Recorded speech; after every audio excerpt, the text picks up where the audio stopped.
नमस्कार सम्पूर्णलाई र हामी अहिले यहाँनिर स्योक बुदाम गाउँ आएका छौँ है। र स्योक बुदाम गाउँ किन आएको भन्ने कुरा साह्रै हजुरहरूलाई सबैलाई बताइरहनु पर्ने जरुरत त छैन होला, किनभने हिजो अस्ति 4 तारिकको भल पहिरोले गर्दा होइन यहाँनिर चाहिँ 7 वटा घरमा चाहिँ एकदमै क्षतिग्रस्त भएको हामीलाई विदितै छ। र अहिले उहाँहरू चाहिँ अहिले कसैको घरमा यहाँ सेल्टर लिएर बसिराख्नु भएको छ, यो पनि सर्वविदित नै छ।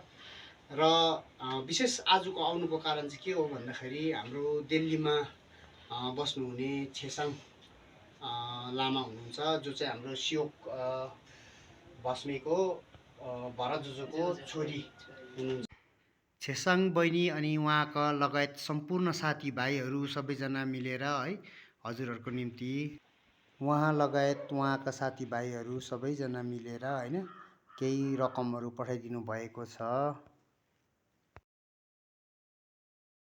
र हजुरहरूको निम्ति केही राहत होस् भनेर हजुरहरूलाई यहाँ पैसा पठाइदिनु भएको छ छेसाङ बहिनीले।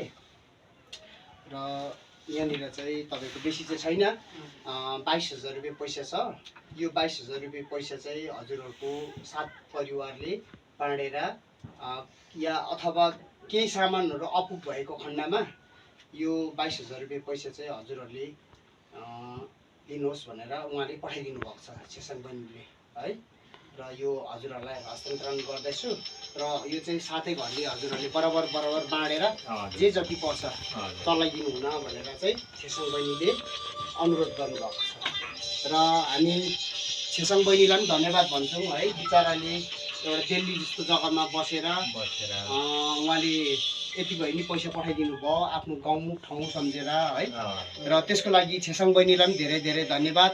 र अहिले हामी चाहिँ यति नै पुऱ्याउन आएको होला। छेसाङ बहिनीलाई हामीबाट पनि साथ परिवारलाई धेरै धेरै धन्यवाद दिन चाहन्छौँ। अब अरू त के भन्नु सक्छ। हजुर हुन्छ ल।